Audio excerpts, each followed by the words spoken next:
Et pour finir, concernant mon avis sur le métissage, comme je vous l'ai dit en début de vidéo, je crois pas du tout à cette idée d'un espèce de complot de je ne sais même pas qui au final, qui pousse les gens à se métisser dans le but de détruire des peuples entiers. Non mais j'ai même entendu parler de génocide.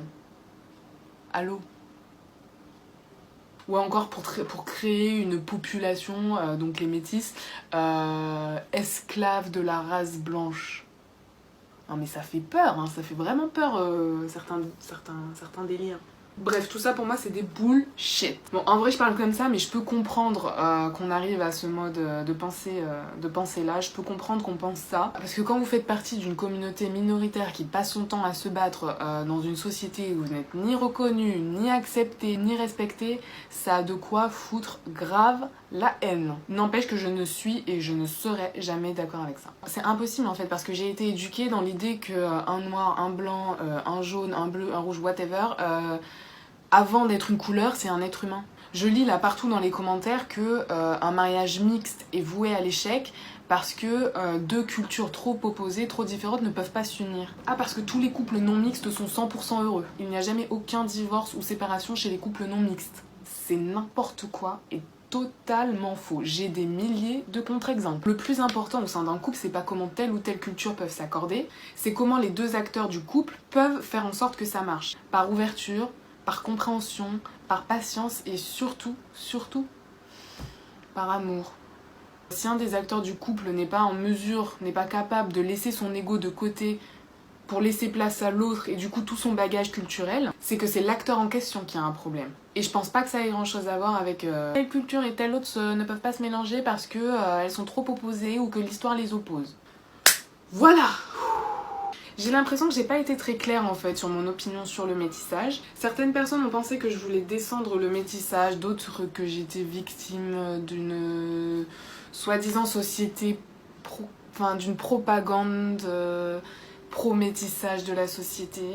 Comme j'ai posté ma vidéo en public, j'accepte tous les avis, j'accepte tous les commentaires. Et en fait, honnêtement, avec ma première vidéo, je me suis rendu compte qu'il y avait vraiment un débat par rapport au métissage dans la société actuelle. Ça a vraiment été un choc pour moi de me rendre compte qu'il y avait vraiment des personnes qui étaient à des années-lumière de ma vision des choses et de mes idées, en fait, de ma façon de penser. Pour moi, les gens qui sont contre le métissage, qui pensent que c'est une propagande ou je sais pas quelle autre connerie, ce sont des gens qui sont fermés d'esprit, bloqués dans leur communauté, incapables de se mettre à la place des autres ou de faire preuve d'empathie. Aujourd'hui, on vit dans un monde où les frontières, elles sont politiques. Moi, avec mes papiers français, là, je peux voyager partout. Avec ma box internet, je peux parler avec des gens qui sont partout sur la planète, qui ont des cultures différentes, des langues différentes. Donc oui, pour moi, le métissage est inévitable. Pour moi, c'est pas du tout un instrument des politiques ou de je sais pas qui pour manipuler des populations. Pour moi, c'est simplement la suite logique des choses et le résultat logique du monde dans lequel on vit. On vit dans un monde où les gens voyagent, communiquent, échangent, et donc je ne crois pas à une pseudo-coalition pro-métissage qui a pour but de détruire les cultures et les peuples.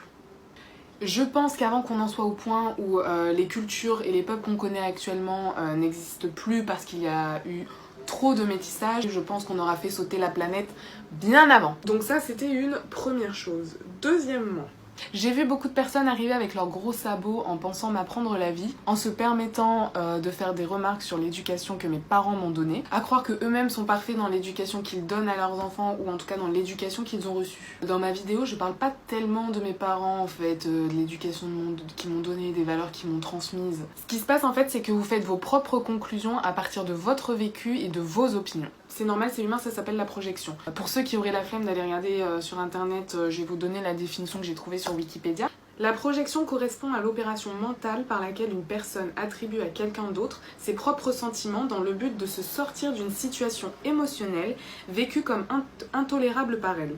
La personne n'a pas conscience d'appliquer ce mécanisme justement car elle n'accepte pas les sentiments ou sensations qu'elle projette à l'extérieur sur l'autre ou sur un objet. Donc c'est Wikipédia, ça vaut ce que ça vaut, mais grosso merdo, ce que ça veut dire, c'est que l'opinion que vous avez aujourd'hui, elle est issue des choses que vous avez vécues, de l'éducation que vous avez reçue, des personnes que vous avez rencontrées, des choses que vous avez pu voir, lire, regarder. Et donc étant donné que vous n'avez pas vécu, grandi, évolué autour de moi, vous ne pouvez pas avoir la prétention de connaître mieux les choses que moi concernant ma vie, concernant mes parents et surtout concernant l'opinion que je dois avoir. Alors oui, j'ai une chaîne YouTube où je parle de mes idées, mais j'ai surtout pas la prétention d'enseigner quoi que ce soit à qui que ce soit, de savoir mieux que n'importe qui et surtout, je n'ai pas la connaissance absolue et définitive. Après, vous pouvez toujours m'expliquer, moi je ne demande qu'à ce qu'on me prouve le contraire, mais honnêtement je pense que ça va être très difficile parce que c'est même pas je suis convaincue, c'est je suis surconvaincue de ce que je vous dis là. Mais voilà, sachez que peu importe que vous soyez d'accord ou pas avec moi, et peu importe vos avis, je pense que le respect c'est la chose la plus importante.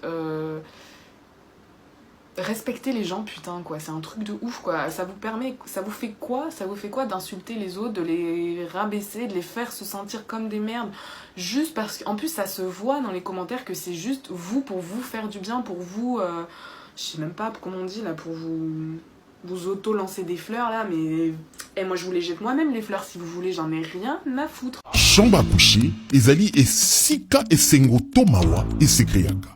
Stress ya mokili, kolemba, na biloko misusu ekoki ko provoquer pani ya konzo epai ya mibali. Déception na elongi ya mwasi na kati ya chambre à coucher, ezali eloko ya ko éviter makasi. Konzo Force, eza produit moko 100% naturel, sekele ya konzo ya mibali, oyo ba koko na biso ba bandaki ko salila. Pendant 3 ans ya Konzo Force, profitez de la promotion moko unique. Konzo Force à 40% de réduction.